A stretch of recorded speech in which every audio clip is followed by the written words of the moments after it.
Hello everyone, अब welcome to Adesh academy. सो यहाँ पे जो सीटेट 21 जनवरी को जो पेपर हुआ था है ना संडे को, उसका जो ईवीएस है, हालांकि गाइज अच्छा खासा इस बार पेपर वन में ईवीएस पूछा गया था, है ना। बहुत ज़्यादा फैक्चुअल क्वेश्चन नहीं थे, कंसेप्चुअल क्वेश्चन थे, है ना। अंडरस्टैंडिंग बेस्ड क्वेश्चन थे। अगर जिनका भी ईवीएस को लेकर के बहुत अच्छा अंडरस्टैंडिंग रहा होगा, है ना, वो भी मेन पोर्सन पेडागोजी रिलेटेड, ठीक है, तो डेफिनेटली उनका बहुत अच्छा इस बार का ईवीएस गया होगा।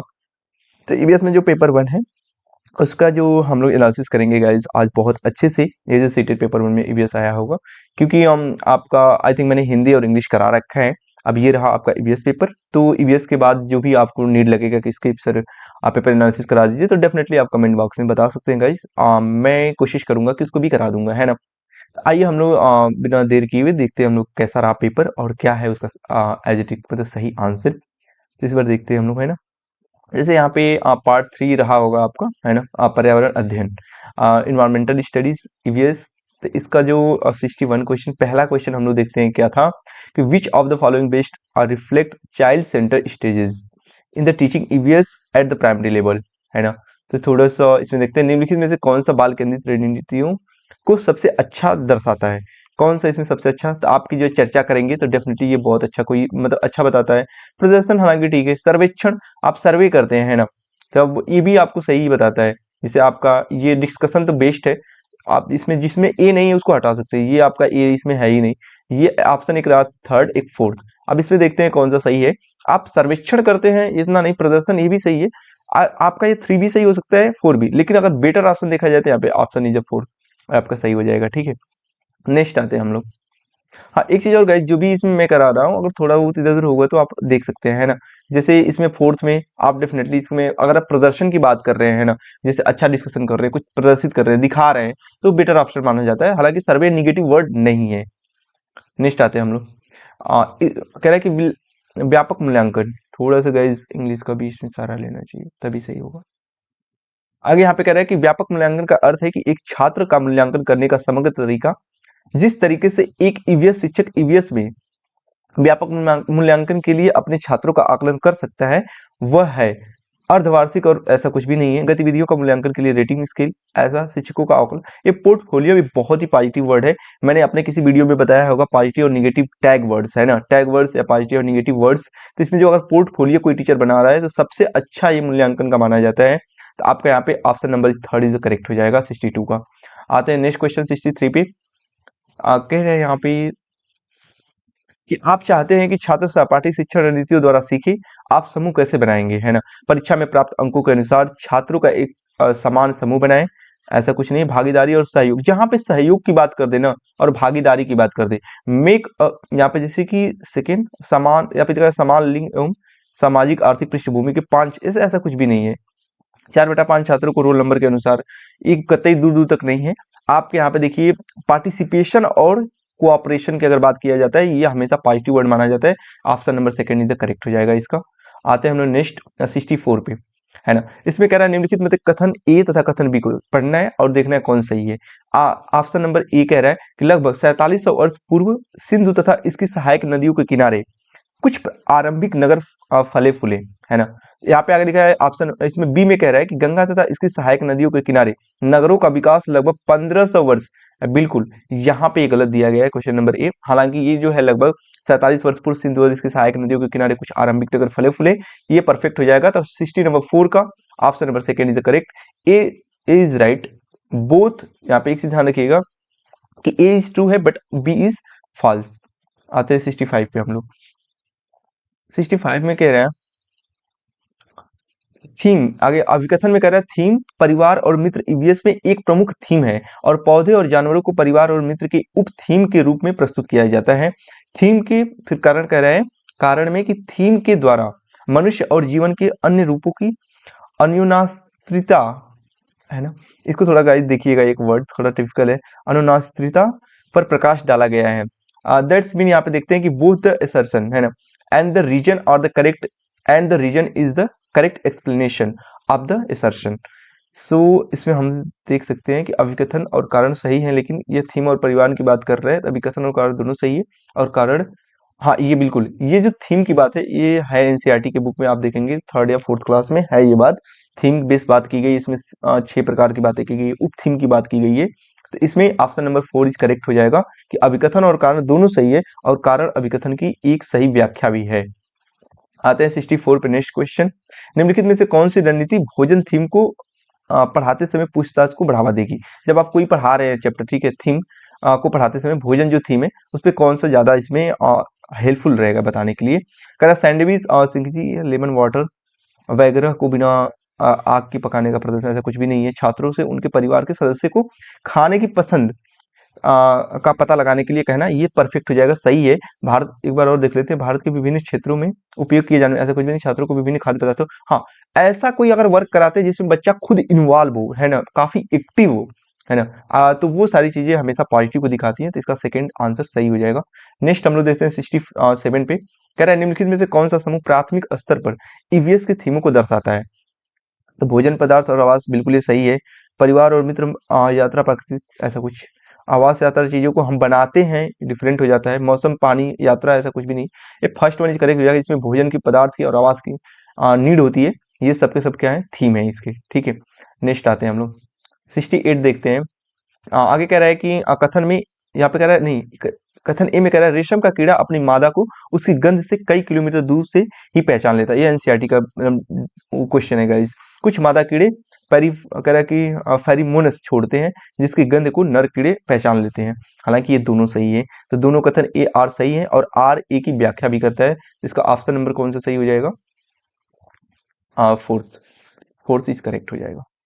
नेक्स्ट हम लोग आते हैं 69 पे। यहाँ पे कह रहा है सीमा, एक ईवीएस शिक्षिका ने अपने छात्रों के लिए चिड़ियाघर एक क्षेत्र भ्रमण फील्ड ट्रिप का आयोजन किया। निम्नलिखित में से कौन सा चिड़ियाघर की यात्रा के सबसे उपयुक्त उद्देश्य है? तो चिड़ियाघरों के जानवरों को याद करने की जहां बात आ जाएगी ना, मेमोराइज या रूट लर्निंग की बात आ जाएगी, वो निगेटिव वर्ड होता है हमेशा। रिकॉल की बात की जाती है, गलत हो जाता है तुरंत, है ना। जानवरों से संबंधित अवधारणाओं को जोड़ना, बिल्कुल ये सही है। प्रक्रियाओं कौशल को बढ़ावा देना, सही है। चिड़ियाघर में छात्रों को सीखने का आकलन, तो बिल्कुल यहाँ पे बी सी डी देखा जाए तो सही है। अगर जिसमें ये याद करने वाली ए वाले बात पूरा गलत हो जाएगा, जिसमें ए दिख रहा है वो गलत हो जाना डेफिनेटली। तो आपका ये सही हो जाएगा A, first one is the correct answer हो जाएगा आपका 69 का, पहला सही हो जाएगा।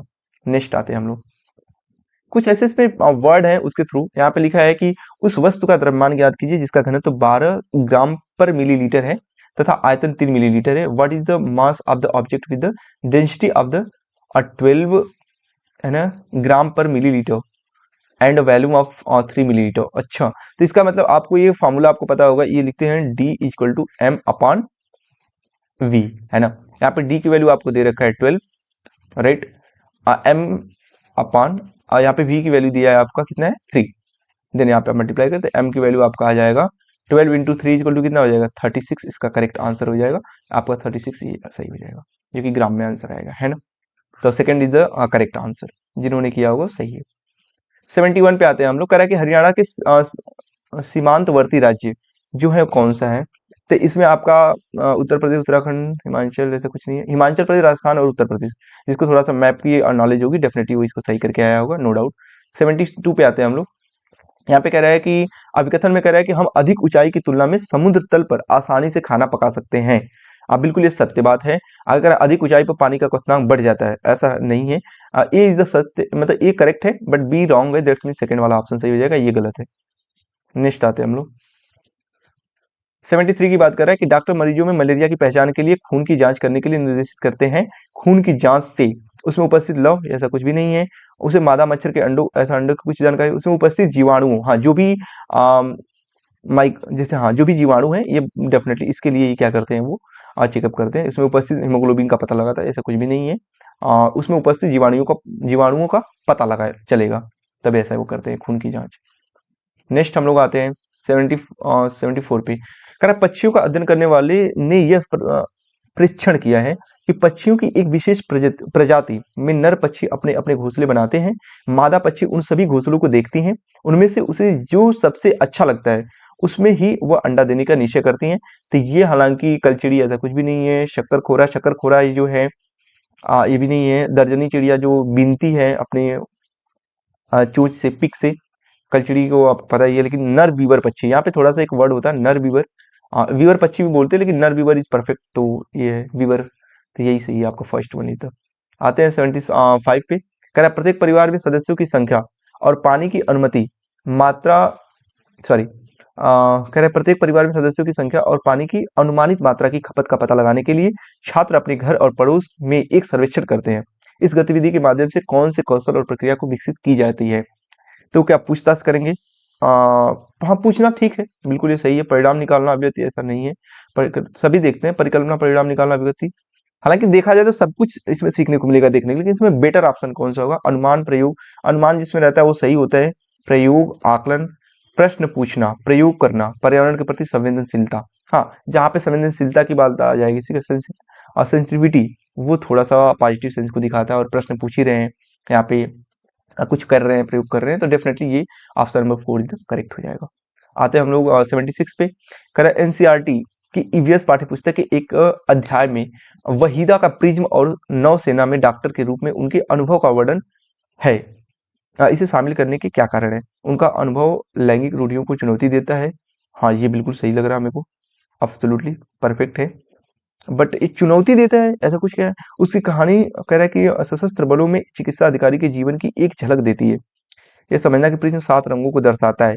ये सी जिसमें होगा वो पहले तो गलत हो जाएगा, जिसमें भी सी होगा डेफिनेटली। तो ये आपका ये भी, क्योंकि ये कह रहा है कि ये समझ प्रिज्म, ये आपका ऑप्शन नंबर 3 हो जाएगा सही। नेक्स्ट आते हैं नेक्स्ट क्वेश्चन 77 पे, कह रहा है कि बोरा असम में उपयोग की जाने वाली धान की एक सामान्य प्रकार, ये एनसीईआरटी की बुक में है। हाँ, बिल्कुल ये सही है। धान की खेती चिकनी मिट्टी में अच्छी होती है, एवं इस फसल को प्रचुर मात्रा में पानी चाहिए। हाँ, फसल मतलब जो धान की खेती के लिए बहुत ज्यादा, जहाँ पे नहर वगैरह होती है ना, अवेलेबल होती है, पानी उन्हें बहुत ज्यादा अवेलेबल होता है, तो वहाँ पे धान की खेती बहुत अच्छी होती है ना। एनी वेनी वगैरह वहाँ पे मतलब पानी अच्छा खासा वहाँ पे स्रोत है, तो डेफिनेटली धान की खेती अच्छा होगा। तो ये दोनों ऑप्शन सही हो जाएगा आपका। तो इसका 4th नंबर सही हो जाएगा, ए बी दोनों सही है। आगे यहाँ पे कह रहे हैं पोचमपल्ली, कह रहा है कि खूबसूरत कह रहा है डिजाइन की चमकदार रंगों की साड़ियों और विशेष प्रकार की बुनाई, जिसे भी पोचमपल्ली भी पोचमपल्ली ही कहते हैं, के लिए विख्यात जिला है। या निम्नलिखित में से किसका भाग है? तेलंगाना का भाग है। कहीं कहीं कुछ मैं प्रीवियस ईयर पेपर में देखा था, वहाँ पे आंध्र प्रदेश लिख रहा था एज ए स्टेट के लेवल पे, तो डेफिनेटली वो भी सही था, लेकिन यहाँ पे तेलंगाना दिया है, तो ये सही है।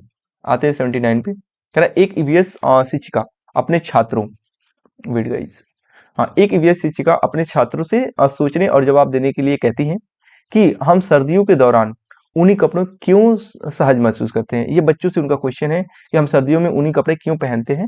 तो ये कैसा क्वेश्चन है? ये तथ्यात्मक ऐसा कुछ भी नहीं है। हाँ, अभिसारी नहीं होता है कभी भी, अभिसारी ये निगेटिव वर्ड माना जाता है। काल्पनिक प्रश्न या विश्लेषणात्मक, ये थोड़ा सा इमेजिनेशन वाली बात यहाँ पे हो रही है, और मतलब है ना। लेकिन अगर विश्लेषण करता है बच्चा तो ये सही होगा, है ना। कि ये अगर विश्लेषण एनालिसिस करेगा तो वहाँ पे ज्यादा उसको समझ मतलब ये है एनार्टिकल जो क्वेश्चन है कि इस पे सोचेगा बच्चा, विचारेगा, तो पहला सही हो जाएगा। नेक्स्ट आते हैं 80 नंबर क्वेश्चन पे। इसमें कह रहा है ईवीएस पाठ्यक्रम में 6 थीम में बांटा गया है। पानी, आपसी संबंध, भोजन, यातायात, आवास एवं वस्तुएं कैसे कार्य करती हैं। फिर आगे कह रहा है कि ईवीएस की थीम बच्चों के जीवन को बहुत करीब है। हाँ, ये सही है, मतलब इसमें प्रथम वाला जो है वो गलत है, एवं द्वितीय वाला सही है कि ईवीएस थीम बच्चों के जीवन से बहुत करीब है, तो ये सही हो जाएगा, लेकिन ये वाला गलत है आपका। तो यहाँ पे ऑप्शन नंबर 3 इज करेक्ट हो जाएगा। नेक्स्ट हम लोग आते हैं, नेक्स्ट क्वेश्चन कह रहा है कि ईवीएस की पाठ्य पुस्तकों को विद्यार्थी स्कूल के जीवन को उनके बाहर के जीवन से जोड़ने की एनसीएफ 2005 की सिफारिश को प्रतिबिंबित करना चाहिए। इसका अर्थ, हाँ, मतलब किस चीज पे उसको प्रतिबिंबित करना चाहिए? पाठ्य पुस्तक ज्ञान एकमात्र, ये बिल्कुल गलत है। हमारा ये उद्देश्य नहीं होना चाहिए। Text book is only the source of the knowledge, ये निगेटिव वर्ड है, ठीक है। पाठ्य पुस्तकें विद्यार्थियों को उनके आपस के सभी स्रोतों के माध्यम से ज्ञान का निर्माण करने में सहायता करती हैं। हाँ, ये भी सही हो सकता है। नेक्स्ट आगे देखते हैं, शिक्षकों को पाठ्य पुस्तकों को शिक्षण अधिगम संसाधनों एवं संसाधन के रूप में उपयोग करने की आवश्यकता है। विद्यार्थी ईवीएस के महत्वपूर्ण अवधारणाओं को याद करने मेमोराइजेशन वाली बात जहाँ पे आएगी वो बिल्कुल पूरी तरह से गलत हो जाएगा, ठीक है। आते हैं इसमें थर्ड ऑप्शन एकदम परफेक्ट लग रहा है, एकदम सही है, तो करेक्ट हो गया आपका थर्ड। नेक्स्ट 82 पे आते हैं हम लोग। कह रहा है कि जाइलम जलों और खनिजों को जड़ों से पौधे के बाकी हिस्सों तक पहुंचाते हैं, बिल्कुल सही है, को पता होगा। फ्लोएम भोजन के पत्ते को पौधे विभिन्न भागों में पहुंचाते हैं। हाँ, जाइलम जल को और फ्लोएम भोजन को। तो ये क्वेश्चन नंबर 4 चीजें करेक्ट हो जाएगा, इस बार दोनों सही है। आते हैं हम लोग 83 पे। यहाँ पे कह रहा है कक्षा 3 के एक ईवीएस शिक्षक एलेक्स ने हम चीजें कैसे बनाते हैं। थीम की शुरुआत करते हुए अपने छात्रों को कागज की रंगीन पेटियों को काटने और पट्टियों को चटाई बनाने में मदद की। एक सुंदर चटाई बनाने के लिए कारीगरों सॉरी किनारों को एक एक साथ चिपकाया जाता है। निम्नलिखित में से किस उद्देश्य से एलेक्स को अपने छात्रों को ध्यान केंद्रित करने में मदद करनी चाहिए। अब यहाँ पे पूछ रहा है किस तरह से उसको मदद करना चाहिए। कह रहा है रंग पैटर्न के बारे में सिखाना और सौंदर्य बोध को विकसित करना।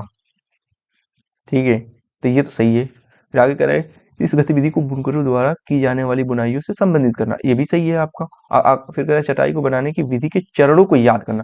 जहाँ पे याद करने की बात हो रही है, ये निगेटिव वर्ड है, बहुत बड़ा निगेटिव वर्ड है, ये गलत हो जाएगा। आकर्षक रंगों के पेपर चुनना और स्ट्रिप्स को पूरी तरह से काटना, ये सही हो जाएगा। तो ऑप्शन नंबर 4 इज करेक्ट हो जाएगा, ए बी डी। आपका ए भी सही है, अब बी भी सही है और डी भी सही है गाइस। इस बार का एक कुछ था कि जो क्वेश्चन था थोड़ा सा लेंदी था, बड़ा बड़ा लिखा था, लेकिन बहुत ज्यादा हार्ड पेपर नहीं था, अंडरस्टैंडिंग बेस्ड क्वेश्चन था सारे के सारे। आते हैं अपने नेक्स्ट क्वेश्चन। कक्षा 5 की ईवीएस शिक्षिका नीना अपने छात्रों को एक समूह असाइनमेंट देती है कि उन्हें पास के कृषि फार्मों का दौरा करना है और कृषि के दौरान किसानों द्वारा उपयोग किए जाने वाले उपकरणों और उनके द्वारा उगाई जाने वाली फसलों के बारे में जानकारी प्राप्त करनी है। उन्हें फोटो को एक कलेक्ट कर रिपोर्ट तैयार करनी है। यहाँ कौन सी प्रक्रिया कौशल को सिखाने के संकेत में शामिल है। आप इसको बता सकते हैं गाइस कि प्रश्न पूछना, प्रयोग करना, पर्यावरण के प्रति संवेदनशीलता। ये संवेदनशीलता ये तो बिल्कुल सही है, लेकिन प्रश्न पूछना, प्रयोग करना, आगे आते हैं प्रश्न करना, अभिव्यक्ति करना और परिणाम निकालना। तो ये जहाँ पे आप सच में प्रश्न कर रहे हैं, अभिव्यक्त कर रहे हैं, तो ये थोड़ा सा इसमें से ये सही हो सकता है पहला भी और चौथा भी, लेकिन बेटर ऑप्शन देखने पे चौथा सही है। ठीक है, अगर आप कहें तो पहला इसमें जाया जा सकता है, क्योंकि प्रश्न पूछ रहा है, प्रयोग कर रहा है। अब पर्यावरण को बिल्कुल वो क्या होगा, थोड़ा सा संवेदनशील होगा जब जाकर बातें करेगा, देखेगा। लेकिन फोर्थ चीज तो बेटर लग रहा है। आप देखते हैं ये थोड़ा सा डाउट वाला क्वेश्चन है गाइस, तो जैसे सीटेट की ऑफिशियल आंसर की आएगी तो आप मैच कर सकते हैं गाइस। तो यहाँ पे ये क्वेश्चन थोड़ा सा, लेकिन फोर्थ वाला इज परफेक्ट लग रहा है मेरे को, है ना। थोड़ा सा डाउट में है ये क्वेश्चन। अगर आपने पहला किया होगा तो नो वरीज, अभी के लिए आप रहने दें। तो गाइज जो मेरी अंडरस्टैंडिंग है ईवीएस को लेकर, मैं वहाँ पे सॉल्व करा हूँ। I think most of the सही होंगे। फिर आगे कह रहा है जोहर से संबंधित निम्नलिखित में से कौन सा एक कथन सही है, उत्तर को चुनना है। कह रहा है यह पानी को अशुद्धियों को फिल्टर करता है। हाँ, तो ऐसा कुछ नहीं। या आपस के कुओं में जमीन में पानी का इकट्ठा करता है, या नदियों से पानी इकट्ठा करता है, या समुदाय आधारित वर्षा जल संचयन प्रणाली है। तो फोर्थ नंबर परफेक्ट हो जाएगा, थोड़ा सा फैक्चुअल क्वेश्चन था। आगे आते हैं हम लोग। एक ईवीएस शिक्षिका ने अपने छात्रों को जानवरों के बारे में पढ़ाया और उन्हें निम्नलिखित कार्यों करने के लिए कहा। क्या बोला है कि आसपास के विभिन्न जानवरों का नाम लिखिए, विभिन्न जानवरों की गतिविधियों का अवलोकन करो, है ना। फिर आगे कह रहा है अवलोकन के आधार पर जानवरों को श्रेणियों में वर्गीकृत करो, जानवरों को परिभाषित करो। एक चीज इसमें ध्यान रखिएगा गाइस, यहाँ पे ये क्वेश्चन बोला है, आप ध्यान से सुनेंगे तो यहाँ पे देखिए नहीं बोला है। जिन्होंने यस करके मारा होगा वो क्वेश्चन ये गलत हो जाएगा।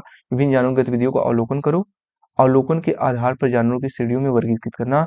ऑप्शन बी और सी सही है, लेकिन यहाँ पे नहीं की बात बोला है, तो जानवरों को परिभाषित करने के लिए ऐसा नहीं है, तो ऑप्शन नंबर डी सही है। अगर जिन्होंने नहीं देखा होगा तो सही होगा, नहीं तो गलत करके आएंगे। इन्होंने हाँ में लिखा है, आंसर दिया, इसलिए ये वाला सही किया, लेकिन ये थर्ड सही है। नेक्स्ट आते हैं हम लोग 87। यहाँ पे कह रहा है कि रवि ने एक गिलास मतलब एक गिलास में जल लिया, उसमें कह रहा है उसमें उसने एक साबुत नींबू डाल दिया। फिर वह गिलास में बहुत सारा नमक डालता है और आधा चम्मच, कह रहा है कि आधा चम्मच एक बार में। कुछ समय पश्चात उसने पाया, अच्छा इसमें थोड़ा सा आप थोड़ा सा दिमाग लगाएंगे कि रवि ने एक गिलास में जल लिया, उसमें उसने एक साबुत नींबू डाल दिया। अगर फिर वह उस गिलास में बहुत सारा नमक डालता है आधा चम्मच एक बार में। कुछ समय पश्चात उसने पाया कि नींबू जल में तैरने लगता है, नींबू जल में दो भागों में टूट जाता है, नींबू गिलास के बीचों बीच चला जाता है, नींबू जल में डूब जाता है। हालांकि इसमें नींबू जल में तैरने लगेगा, फर्स्ट वन इज परफेक्ट। हाँ, जिस इसमें कह रहा है कि वो नमक डालता है ना, सही है। नेक्स्ट आते हैं हम लोग 88 पे कह रहा है कि हाँ, कह रहा है कि अल बरूनी के बारे में निम्नलिखित में कथनों में से कौन सा एक कथन सही नहीं है। नहीं पूछा है, फिर यहाँ पे ध्यान देखिए ना, इसमें नहीं वाला क्वेश्चन बहुत है। कह रहा है कि 1000 से भी ज्यादा साल पहले वो भारत आए थे, उसने भारत के उस समय के तालाबों के बारे में कुछ भी नहीं बताया था, ये गलत है। बताया था, इसीलिए तो वो जाना जाता है। उसने अपने लेखों में भारत के तालाबों के बारे में तकनीकी प्रशंसा की, हाँ की है, बिल्कुल की है, तो गलत है। गलत का गलत ही सही होता है। फिर कह रहा है कि घड़सीसर से संबंधित निम्नलिखित में से कथनों में से कौन सा एक कथन सही नहीं है। कह रहा है यह लगभग 650 साल पहले बनाया गया था, ये तो सही है। कह रहा है कि यह 9 तालाबों से जुड़ा हुआ था, इस कह रहे हैं कि सही है ना। तो यहाँ पे यह तालाब आज भी प्रयोग किए जाते हैं, फिर आगे कह रहा है कि जैसलमेर राजा घरसिर ने इसे बनाया था। ये कह रहे हैं कि घरसिर में निम्नलिखित में कथनों में से कौन सा एक कथन सही नहीं है। यहाँ पे भी नई बात बोला है, तो ये तालाब आज भी प्रयोग किए जाते हैं, गलत हो जाएगा आपका। नेक्स्ट 89 अब आ गया 90, लास्ट क्वेश्चन है गाइस कि मधुमक्खी के छत्तों के बारे में नीचे दिए गए कथनों पर विचार कीजिए। मधुमक्खियां शहद के छत्ते में रहती हैं, हर छत्ते में एक रानी मक्खी होती है, डेफिनेटली ये पूरी तरह से सही है। एक ही रानी मक्खी मतलब रानी मक्खी होती है एक छत्ते में। छत्ते में कुछ नर मक्खी भी होते हैं जो छत्ते के लिए श्रमिक के रूप में विशेष कार्य करते हैं। फिलहाल ये तो नहीं सही लग रहा मेरे को, क्योंकि अब विशेष कार्य श्रमिक रूप में बस वही करते हैं, ऐसा कुछ नहीं है। छत्ते में अधिकांश मादा मक्खियां श्रमिक मक्खियां होती हैं जो दिन भर छत्ते को बनाने और बच्चों को पालने का कार्य करती हैं, ये सही है। तो यहाँ पे ए और सी जिसमें है वो सही हो जाएगा। ए और सी आपका सही है, ये बाकी आपके गलत है। Option number second is perfect. I hope guys आप लोग को समझ में आया होगा। तो मैंने ये पूरा आपका जो ईवीएस का पेपर है आप पूरा मैंने सॉल्व करा दिया। तो गाइज आप अपना मैच कर सकते हैं और आप कमेंट बॉक्स में जरूर बताएं कि आपका 30 में कितना आउट ऑफ आ रहा है, आप कितना 30 आउट ऑफ 30 कर रहे हैं या फिर 28 27। लेकिन पेपर बहुत अंडरस्टैंडिंग बेस्ड था, तो आई होप आप लोग को समझ आया। और कमेंट बॉक्स में जरूर बताएं कि नेक्स्ट वीडियो मैं किस चीज़ का एनालिसिस कराऊंगा, है ना, किस सब्जेक्ट का, लाइक पेपर 2 या पेपर 1 और किसका। हालांकि मेरे पास संस्कृत का पेपर नहीं है गाइज, तो जिनके पास संस्कृत का पेपर है तो मेरे को आप भेज सकते हैं गाइज, ठीक है। तो thank you guys, keep watching and अपने फ्रेंड्स के साथ जरूर शेयर करें जिन्होंने सीटेट का पेपर दिया था पेपर 1 और इन्हें यूपीएस मैच करना है। तो thank you guys, keep watching. और जो पेपर लीक वगैरह का बार बार यहाँ पे आ रही है बात, तो उसके लिए निश्चिंत रहें गाइस। जैसा होगा, जैसा बोर्ड का मतलब डिसीजन होगा, जैसा नोटिस पब्लिक नोटिस आएगी, तो मैं अपने नेक्स्ट वीडियो में उसे जरूर मैं आपके यहाँ पहुँचाने की कोशिश करूंगा। तो please guys subscribe the channel, like the video and अपने फ्रेंड्स के साथ जरूर शेयर करें। Thank you, keep watching.